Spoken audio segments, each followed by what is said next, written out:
Hey, I'm Sheena Shuey. I'm a registered social worker and host of the 4Q podcast. I'm passionate about normalising, not pathologising life, and that's not easy. So each episode, I have amazing guests on to share the messy, beautiful ups and downs of life in 4 key questions with tips and tricks along the way. There are moments in life where you can embrace your story and understand that it's okay not to feel okay sometimes. So let's get into it. This is the 4Q podcast. Hello and welcome back to another episode of the 4Q podcast. As you know, my name is Sheena Shuey and I'm the owner, director and founder of Savasana Collective Holistic Psychology and Social Work and Therapist VA. So today's episode is around what are the actual causes of anxiety and burnout.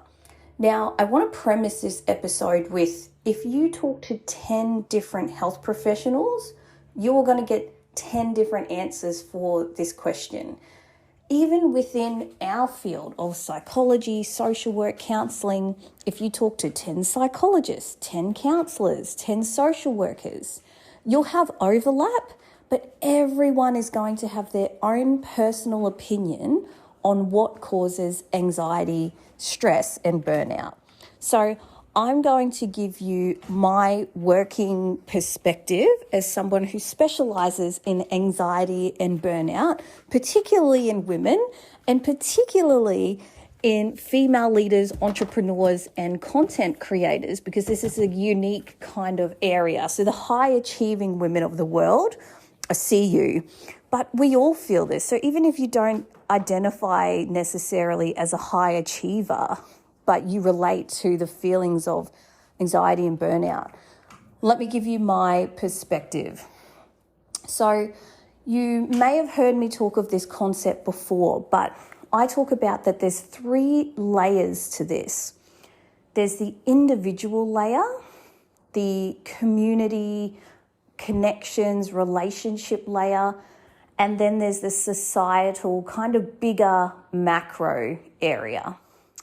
So if we talk about the big picture stuff, this is things like we live in particularly here in Australia, Canada, America, Europe, a lot of individualistic countries. So again, an individualistic country is more focused on me, myself, and I, whereas a collectivist country, like we see in a lot of Asian countries, Italian, Greek, like the Middle East, that kind of thing. It's what can I do that's best for the family, best for everyone, whether that meets my needs or not.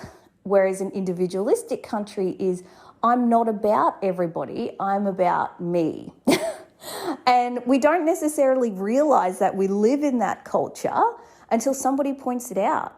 And what drives individualism is capitalism, right?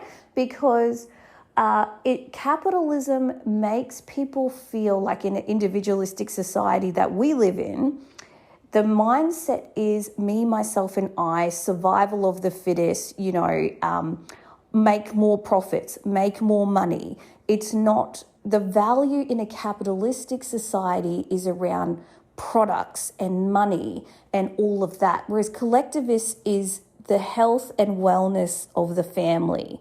That's what's important. So you can see it's like, instead of one mindset being, I'm going to do what's best for all of us, and relationships and family and being connected is the most important, versus I've got to do what's best for me and maybe my kids, but not the greater, like my aunties, uncles, cousins, all of that. You can see that difference, right? So in a capitalistic society, because of that, we would rather work and get money, and we're sort of forced to work and get money, as opposed to, okay, we're going to have several generations living in a household together, so I optionally have to work because we're all contributing to the bills. We're all contributing to the daycare. We're all contributing to the household chores. So again, collectivist cultures are around How do we all contribute to the household running? So, there might be 5 adults contributing, and there might be 3 or 4 kids in the household, but that's much more balanced than 2 adults and 2 kids, and you're all having to work. 2 adults having to do all the cooking, all the cleaning, all the bills, all the everything, compared to 5 adults, right? Such a big difference. So when we're in a capitalist society, we have more material wealth, perhaps, but we have far less support. We've got much more expectations. We generally are at workplaces a lot more. And again, we just spend much less time with family and friends than collectivist cultures, because we put money on value and on money and stuff. And don't get me wrong, I love money and I love having nice things, but it's about how do I do that in a way where I still feel balanced? Because at the end of the day, from an evolutionary perspective, we weren't here just to get material wealth. We were here to have relationships. We are relational creatures. Our brains and everything about us is wired for connection. Even if you have autism, even if you have ADHD, when you have genuine connection, you heal and your nervous system regulates, okay? So on that macro level, when we have this pressure, when we have a lot of social media, news articles telling us fear, doom, gloom, protect yourself, make sure you take care of yourself and your family, it's a really toxic culture that absolutely can lead to anxiety, stress, and the neurochemicals that are released because of that anxiety and stress are what lead to burnout. So anxiety and stress, burnout on the macro level, on that bigger picture stuff, that's one level. The second level is around relationships. And so, of course, if we're working our asses off, we're burnt out, we're stressed because of all the pressures of life, and then our relationships are going to suffer. We're in our workplaces so much of the time. And so if we're in a toxic workplace, if we're in a workplace that doesn't support our mental health, where there's a bit of a toxic culture or cliques, or you just don't like the job itself, or you feel like you're acting from an unethical place, because a lot of the women I work with are values-based and they feel like they have to make decisions outside of their values to maintain their work.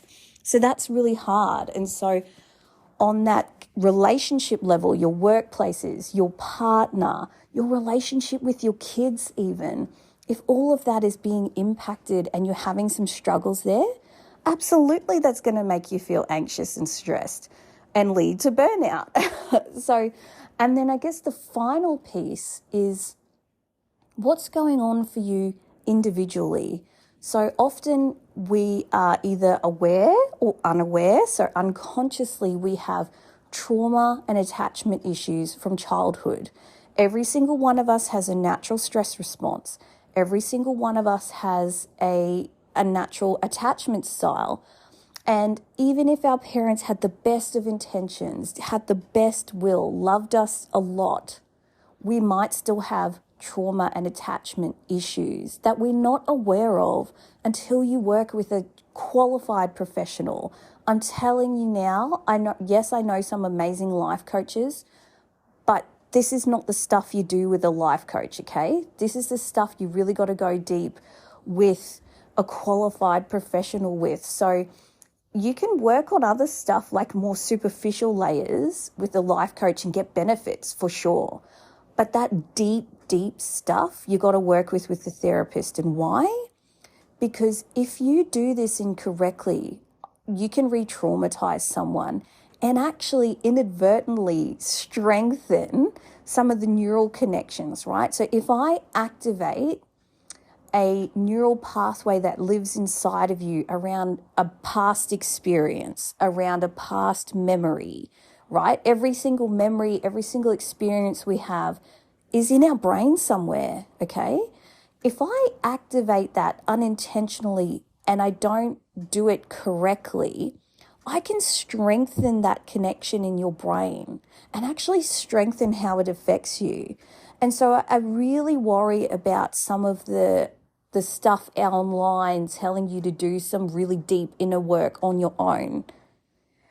I absolutely feel like self-reflection is a huge part of the journey, and you absolutely can do stuff on your own.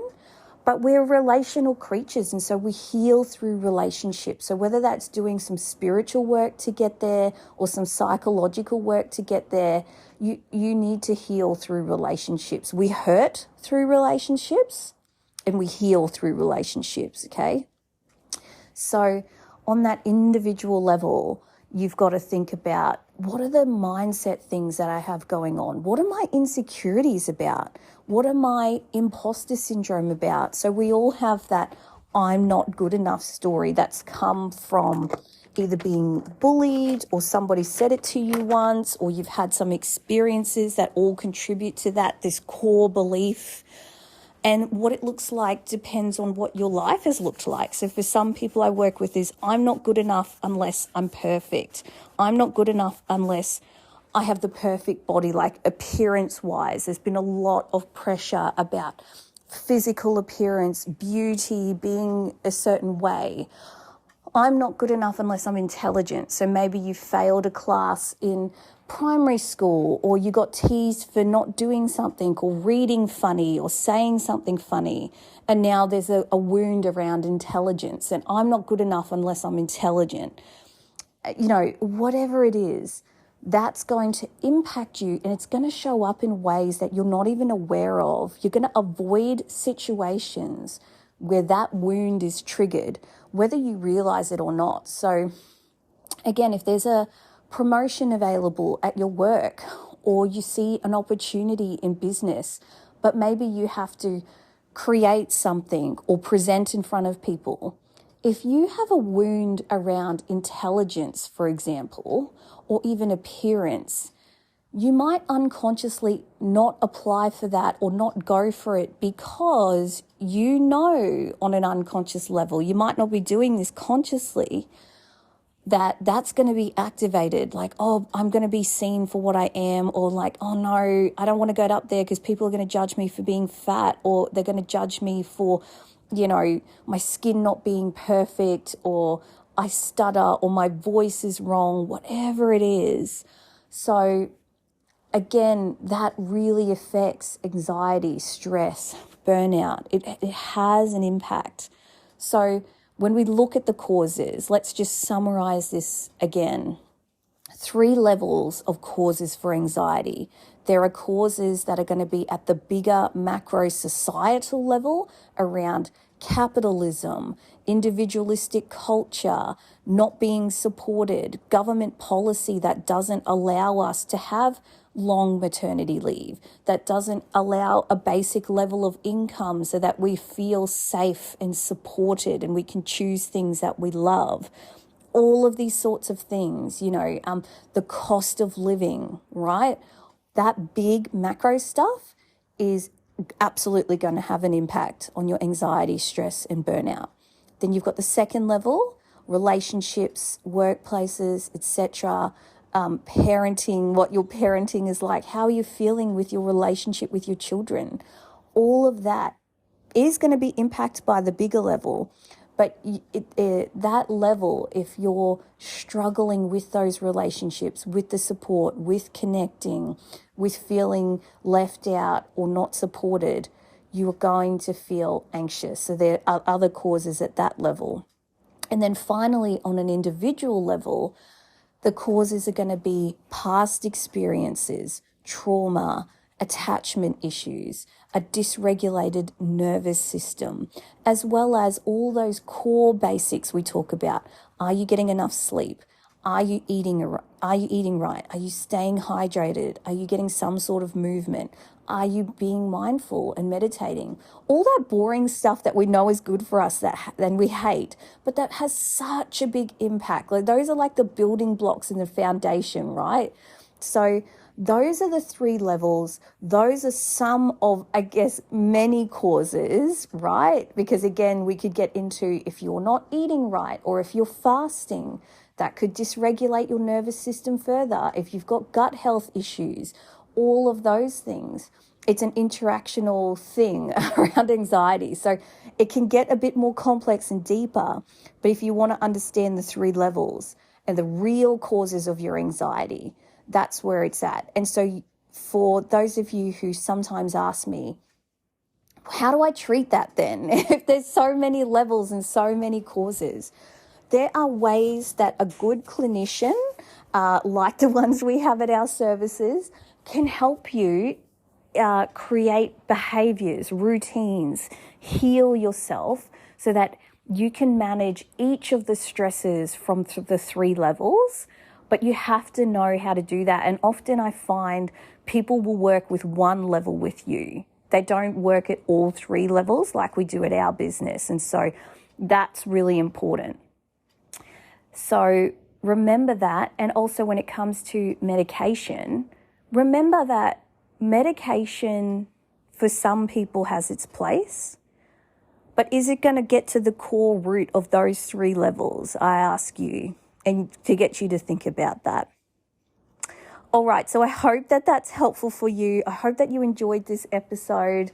Thank you for everyone who's been here and following me and investing this time in yourself. Of course, if you want to follow us, check us out on Instagram. Follow us on LinkedIn, Sheena Holistic Therapist on Instagram, and I'm on LinkedIn, of course, and the website. And if you're curious about your anxiety type, check out our anxiety quiz. The link is in the show notes, and take that for yourself and find out what your natural trauma or stress response is. How are you when it comes to your relationships? What is driving some of your stress?